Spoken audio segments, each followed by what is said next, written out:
ഇന്ന് ഞാനിവിടെ പ്രതിപാദിക്കുന്നത് ശരീരതാപം അളക്കുന്ന വിധം, അതുപോലെ മറ്റൊരാളുടെ നാഡി പരിശോധിക്കുന്ന വിധം, അതുപോലെ ശ്വാസോച്ഛ്വാസം ശരിയായി എണ്ണുന്ന വിധം, ഇതൊക്കെയാണ്.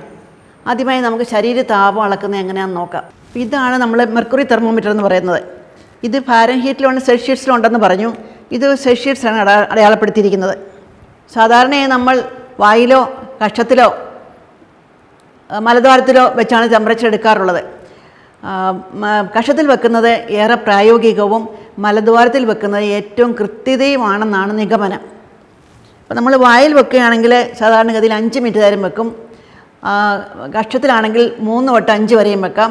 മലദ്വാരത്തിലാണെങ്കിൽ 3 മിനിറ്റ് നേരം വെക്കും. തെർമോമീറ്റർ സാധാരണയായി ഉപയോഗിക്കുന്നതിന് മുമ്പേ നമ്മൾ കൈകൾ കഴുകും. അതുപോലെ തെർമോമീറ്റർ തന്നെ സോപ്പും വെള്ളവും ഉപയോഗിച്ച് കഴുകും. ഇന്ന് എല്ലാവർക്കും തന്നെ വേറെ വേറെ തെർമോമീറ്ററുകളുണ്ട്. അപ്പം അങ്ങനെ നമ്മൾ എടുക്കുന്ന ഒരു തെർമോമീറ്ററിൻ്റെ ഉദാഹരണമാണ് ഞാനിവിടെ കാണിക്കുന്നത്. നമുക്കത് കൂടാതെ നമ്മൾ ടെമ്പറേച്ചർ എടുക്കുമ്പോഴത്തേക്കിന് 1-2 കോട്ടൺ ബോൾ നമുക്ക് ഉണ്ടാകുന്നത് നല്ലതാണ്. കോട്ടൺ ബോൾ ഉണ്ടാക്കുന്ന നേരത്തെ എപ്പിസോഡുകളിൽ കാണിച്ചായിരുന്നു. അല്പം കോട്ടൺ എടുത്ത് ഇങ്ങനെ നമ്മൾ ചെയ്തിട്ട് അതിൻ്റെ അറ്റം ഒന്ന് ചുരുട്ടുക. ടെമ്പറേച്ചർ എടുക്കുന്നതിന് മുമ്പേ നമ്മൾ തെർമോമീറ്റർ അടുത്ത് വാഷ് ബേസിൻ ഉണ്ടെങ്കിൽ അതിൽ സോപ്പും തണുത്ത വെള്ളവും ഉപയോഗിച്ച് നല്ലതുപോലെ കഴുകണം. കഴുകിക്കഴിഞ്ഞ് അതിൻ്റെ വായിൽ വെക്കുന്നതിന് മുമ്പേ അതിൻ്റെ ബൾബിൽ നിന്ന് തണ്ടിലേക്ക് നമ്മൾ തുടയ്ക്കണം. നമ്മൾ തിരിച്ച് തുടയ്ക്കുകയാണെങ്കിൽ നമ്മുടെ കയ്യിലെ ചെടിയെല്ലാം അങ്ങോട്ട് പോകും. അതുകൊണ്ടാണ് ബൾബിൽ നിന്ന് ഇങ്ങോട്ട് വരണമെന്ന് പറയുന്നത്. പിന്നെ അത് കുടഞ്ഞ് അതിൻ്റെ റീഡിങ് ഒരു 34.5 കൊണ്ടുവരണം. എന്നിട്ട് നമ്മൾ രോഗിയുടെ വായിലോ കക്ഷത്തിലോ മലദ്വാരത്തിലോ, അത് രോഗി ഏത് തരത്തിലുള്ള രോഗിയാണെന്ന് വെച്ചാൽ അത് നല്ലതുപോലെ മനസ്സിലാക്കി വേണം ഇതൊക്കെ ചെയ്യാനായിട്ട്. നല്ലപോലെ ബുദ്ധിയും പറഞ്ഞാൽ മനസ്സിലാവുന്ന രോഗിയാണ് വായിക്ക് നാക്കിനടി വെക്കുന്നതിന് കുഴപ്പമില്ല, കടിക്കരുതെന്ന് പറഞ്ഞാൽ മതി. അല്ലാത്തവർക്ക് നമ്മൾ പ്രായോഗികമായിട്ട് ചെയ്യാവുന്ന കക്ഷത്തിലാണ് സാധാരണ വെക്കുന്നത്. പ്രത്യേകിച്ച് കുഞ്ഞുങ്ങൾക്കും ബോധമില്ലാത്തവർക്കൊക്കെ നമ്മൾ മലദ്വാരത്തിൽ വെച്ച് ടെമ്പറേച്ചർ എടുക്കാറുണ്ട്. ഇന്ന് കൂടുതലായിട്ട് നമ്മൾ കക്ഷത്തിൽ വെച്ചാണ് എടുക്കാറുള്ളത്. അപ്പോൾ കക്ഷത്തിൽ വെച്ച് എടുക്കുമ്പോഴത്തേക്കും നമ്മൾ ആദ്യമേ പറഞ്ഞാൽ മനസ്സിലാവുന്ന രോഗിയാണെങ്കിൽ ഒരു ശകലം പഞ്ഞി കൊടുത്തിട്ട് അല്ലെങ്കിൽ ഒരു ടിഷ്യൂ പേപ്പർ കൊടുത്ത് ആ കക്ഷത്തിലെ ഈർപ്പം ഒന്ന് തുടച്ച് നീക്കാൻ പറയണം. പിന്നെ ഈ വേസ്റ്റ് റിസീവ് ചെയ്യാൻ വേണ്ടി നമുക്കൊരു പേപ്പർ ബാഗ് നമ്മളെപ്പോഴും ഇവിടെ കരുതുന്നത് നല്ലതാണ്. പറഞ്ഞാൽ മനസ്സിലാവുന്ന രോഗിയാണ് നമ്മളിത് കൊടുത്തിട്ട് പറയും കക്ഷത്തിൽ 3 മിനിറ്റ് നേരം 3 തൊട്ട് 5 മിനിറ്റ് നേരം വെക്കാൻ പറയും.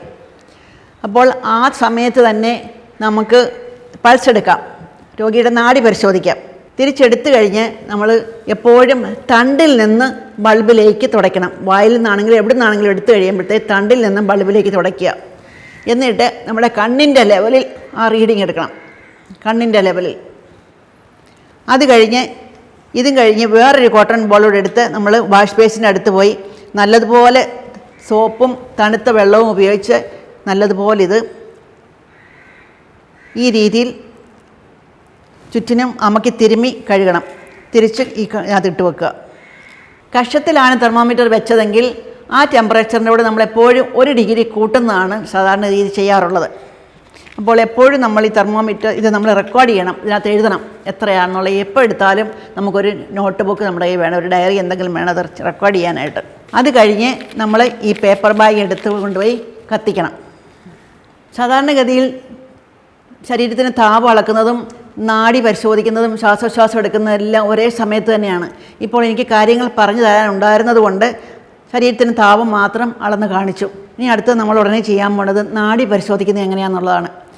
ഹൃദയപേശികൾ ചുരുങ്ങുമ്പോൾ രക്തധമനിയിലേക്ക് രക്തം ഒഴുകുന്നു. അപ്പോൾ ആ രക്തക്കുഴലുകളിലേക്ക് ആ ഒഴുകുന്ന രക്തം ചെലുത്തുന്ന ഒരു സ്പന്ദനമാണ് നാഡീസ്പന്ദനം എന്ന് പറയുന്നത്. ശരീരോപരിതലത്തിൽ വലിയ രക്തധമനികൾ ഉള്ള സ്ഥലത്തൊക്കെ നമുക്ക് ഈ നാഡീസ്പന്ദനം അറിയാൻ സാധിക്കും. അതായത് നമ്മുടെ റിസ്റ്റിലെ, ഈ മണികണ്ഠത്തിലെ, പിന്നെ നമ്മുടെ കണങ്കാലിലെ, നമ്മുടെ ആങ്കിളിലെ, അതുപോലെ ചെന്നിയിലെ, ഇങ്ങനെയുള്ള സ്ഥലങ്ങളിലാണ് പെട്ടെന്ന് നമുക്ക് പൾസ് അറിയാൻ സാധിക്കുന്നത്. വയസ്സും ലിംഗഭേദം അനുസരിച്ച് നാഡീമിടിപ്പിൽ വ്യത്യാസം വരും. പ്രായം ചെന്നവരേക്കാൾ കൂടുതലാണ് കുട്ടികളുടെ നാഡീമിടിപ്പ്.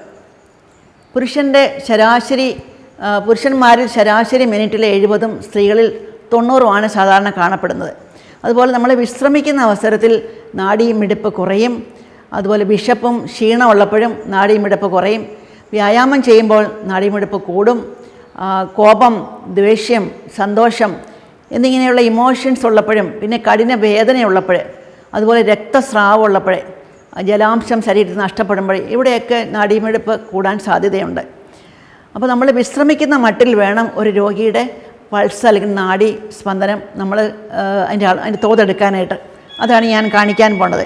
നമ്മൾ ഈ റിസ്റ്റിൽ നമ്മൾ പൾസ് എടുക്കുവാണെങ്കിൽ എപ്പോഴും നമ്മുടെ 3 വിരലിൻ്റെ അഗ്രഭാഗം ഉപയോഗിച്ച് പെരുവിരലിൻ്റെ താഴെ നമ്മുടെ പെരുവിരലെ ഉപയോഗിക്കാൻ പാടില്ല. ഈ 3 വിരലിൻ്റെ അഗ്രഭാഗം ഉപയോഗിച്ച് വേണം പൾസ് എടുക്കാനായിട്ട്, പൾസ് നാഡി കൗണ്ട് ചെയ്യാനായിട്ട്. അതുപോലെ നമുക്ക് എപ്പോഴും ഒരു സെക്കൻഡ് സൂചിയുള്ള വാച്ചോ ക്ലോക്കോ ഉപയോഗിച്ച് വേണം ഇതിൻ്റെ തോത് നമ്മളെപ്പോഴും കൗണ്ട് ചെയ്യാനായിട്ട്. ഇനി ശ്വാസോച്ഛ്വാസം എടുക്കുന്ന വിധം കൂടെ നമുക്ക് കാണാം എങ്ങനെയാണെന്ന്. വായുവിൽ നിന്ന് ഓക്സിജൻ സ്വീകരിക്കുന്ന പ്രക്രിയയും ശ്വാസകോശത്തിൽ നിന്ന് കാർബൺ ഡൈ ഓക്സൈഡ് ഉൾപ്പെടെയുള്ള മലിന വസ്തുക്കൾ ഉച്ഛ്വാസമായിട്ടും പുറത്തേക്ക് വിടുന്ന അതാണ് ഒരു ശ്വാസോച്ഛ്വാസം എന്ന് പറയുന്നത്. അപ്പോൾ ഒരേ താളത്തിലും നിശബ്ദമായും ക്ലേശരഹിതമായുമാണ് സാധാരണഗതിയിലുള്ള ശ്വാസോച്ഛ്വാസം. ഒരു പ്രാവശ്യം നെഞ്ച് ഉയർന്ന് താഴുന്നതാണ് ഒരു ശ്വാസോച്ഛ്വാസം എന്ന് പറയുന്നത്. സ്ത്രീകൾ പുരുഷന്മാരെക്കാൾ വേഗത്തിൽ ശ്വാസം എടുക്കുന്നു. അതുപോലെ വ്യായാമം, ചൂടുള്ള കാലാവസ്ഥ ഇവയൊക്കെ ശ്വാസോച്ഛ്വാസത്തിൻ്റെ വേഗത കൂട്ടുന്നുണ്ട്. അതുപോലെ ശ്വാസ സംബന്ധിയായ രോഗം ന്യൂമോണിയയൊക്കെ ഉള്ളപ്പോഴത്തേക്കിന് ശ്വാസത്തിൻ്റെ ഗതി കൂടുന്നുണ്ട്. ബോധക്ഷയമുള്ളപ്പോഴത്തേക്കും ചിലപ്പോൾ കൂടാൻ സാധ്യതയുണ്ട്. പിന്നെ നമുക്ക് വേദന, പനി, രക്തക്കുറവ്, രക്തസ്രാവമൊക്കെ ഉള്ളപ്പോഴത്തേക്കിന് ഈ ശ്വാസോച്ഛ്വാസത്തിൻ്റെ ഗതി സ്ലോ ഡൗൺ ചെയ്യും, താഴേക്കും, അത് കുറവായിരിക്കും. പൾസ് എടുക്കുമ്പോൾ തന്നെ രോഗി അറിയാതെ നമ്മുടെ കൈ ഇവിടെ തന്നെ പൾസ് എടുക്കുന്നത് തന്നെ വെച്ചുകൊണ്ട് സ്വല്പം അയച്ച് പിടിച്ച് രോഗി അറിയാതെ തന്നെ രോഗിയുടെ നെഞ്ച് പൊങ്ങുകയും താഴുകയും ചെയ്യുന്നത് നമ്മൾ 1 മിനിറ്റ് നേരം എടുക്കണം. അതാണ് ശ്വാസോച്ഛ്വാസത്തിൻ്റെ തോത് അളക്കുന്ന വിധം. രോഗി അറിഞ്ഞാൽ നമുക്കെല്ലാവർക്കും നമ്മുടെ അറിവോടുകൂടി ഇതെടുക്കുമ്പോൾ നമുക്കതിൻ്റെ ശ്വാസഗതി മാറ്റാൻ സാധിക്കും. അതുകൊണ്ട് രോഗി അറിയാതെ വേണം എപ്പോഴും ഇത് കൗണ്ട് ചെയ്യാനായിട്ട്. അതിനും സെക്കൻഡ് സൂചിയുള്ള വാച്ചോ ഒരു ക്ലോക്കോ വളരെ അത്യാവശ്യമാണ്. നമ്മൾ ശരീര താപം അളക്കുന്നത് കണ്ടു, അതുപോലെ നാഡീമിടിപ്പ് കൗണ്ട് ചെയ്യുന്ന സംഗതി കണ്ടു, ശ്വാസോച്ഛ്വാസത്തിൻ്റെ തോതെടുക്കുന്നതും കണ്ടു. ഈ 3 പ്രക്രിയകളിലും ഇന്നത്തെ കാലത്ത് COVID-19 സകല മുൻകരുതലുകൾ എടുത്ത് വേണം നമ്മളിതൊക്കെ ചെയ്യാനായിട്ട്. പ്രത്യേകിച്ച് ഒരു രോഗിയുടെ അടുത്താണെങ്കിൽ അത് നമുക്കറിയാം. കൈ കഴുകുന്നത്, മാസ്ക് ഉപയോഗിക്കുന്നത്, സോഷ്യൽ ഡിസ്റ്റൻസ്, ഇവ കാര്യങ്ങളെല്ലാം നമ്മൾ നല്ലതുപോലെ പാലിച്ചുകൊണ്ട് വേണം ഈ പ്രൊസീജിയർ ചെയ്യാൻ. ഇത്രയും കാര്യങ്ങൾ പറയാനുള്ളതുകൊണ്ടാണ് ഞാൻ ഈ വക കാര്യങ്ങളൊന്നും ഉപയോഗിക്കാതിരുന്നത്. നന്ദി, നമസ്കാരം.